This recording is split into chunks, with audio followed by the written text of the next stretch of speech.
Hey guys, this is Vic and Ella from Hi. the Fitness Hub. We are going to bring you a upper body mobility drill which you can use to activate and warm up your body before any upper body workout. Ella's going to be my person that shows you what we're doing, and I'm just going to explain and run you through all the different movements. So we're just going to start by Ella laying down all the way straight on the floor, facing down with her arms straight and then her head in a nice neutral position. Not sure how much the hat helps, but we're just going to keep that on. And what I want her to do is to start activating the retraction in the shoulder blades and create like a swimming movement going all the way down with her palm facing down and then coming back up. So what this does is it activates her mid part of her traps, the top of the spine, as well as the rear delts, which is quite often weak or difficult to engage throughout exercises.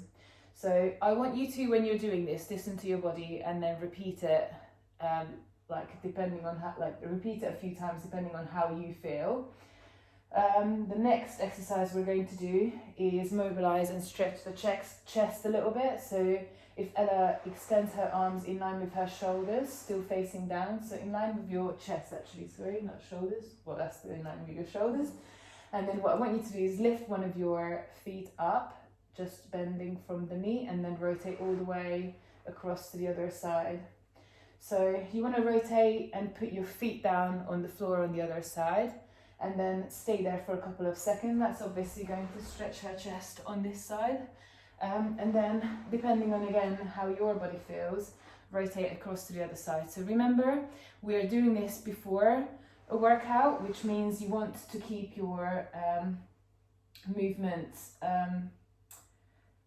what's the word for it? Fluid. Moving. Yeah, fluid. You want to keep moving rather than holding a stretch for any longer than a couple of seconds, really. That's it. These are active drills rather than just holding them.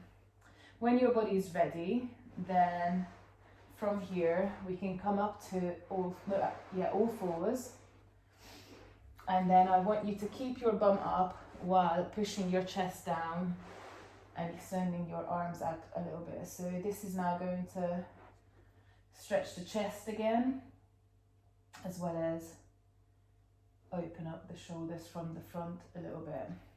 What we're going to do from here is again go into the middle part of the back. So Ella's going to reach across underneath her body and then push her shoulder down, which is also going to create a stretch and rotation in the trunk. So you might find that your lower back or the top of your spine might even stretch, but if that doesn't happen, it's just going to open up the top of the spine and then stretch the shoulders as well.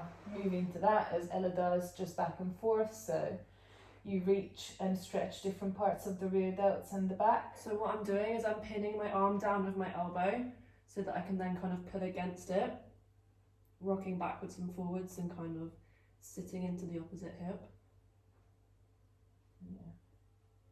And again, repeat that a couple of times depending on how your body feels. Now we're going to go to all fours completely, and we're going to show you and activate again the retraction in the spine. So she's going to arch her T-spine, the top of her spine, and then push the chest all the way down and retract the shoulder blades. And this movement is coming from the shoulders as well as the back. So remember, and you can see that this is the top of the spine and then not the arching of the lower back. These movements are quite important when it comes to like chest pressing movements as well. A lot of the times people overextend during the chest press motion, so you need to work on and activate the shoulder stability, which is what this movement is. It teaches you how to keep your shoulder blades retracted and how not to overextend them. Right, Well done.